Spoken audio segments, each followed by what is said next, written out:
স্লিপগুলো এখান থেকে রেডি হবে, এগুলো বড় করব, এগুলাতে রুটস রেডি করব, হ্যাঁ মানে শিকড় রেডি করব, তারপরে হচ্ছে এগুলো মানে স্টেপ বাই স্টেপ গার্ডেনে দিব।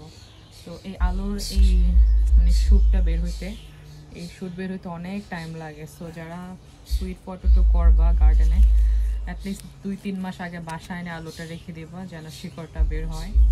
তো আমারটা এটা রমজানেরও আগে, হ্যাঁ ইটস বিন 3 মান্থ 3 মান্থ পরে যে এরকম শ্যুট বের হয়েছে। তো এগুলো বড় হবে মানে মানে লাইক আর এতটুকু বড় হলে দেন হইতেছে এগুলার ইয়ে করবো, এগুলোর জন্য রুট রেডি করব, মানে প্রসেস করব আর কি। তারপর হচ্ছে গ্রাউন্ডে দিব, গ্রাউন্ডে দিলে দেখতে পারবা। এই যে লুক এট দিস। তো আমার গাছ খুব ভালো লাগে, কি বলে আমার গার্ডেনিং রিসেন্টলি করতেছি গার্ডেনিং, কিন্তু বেশি করে করতেছি রিসেন্ট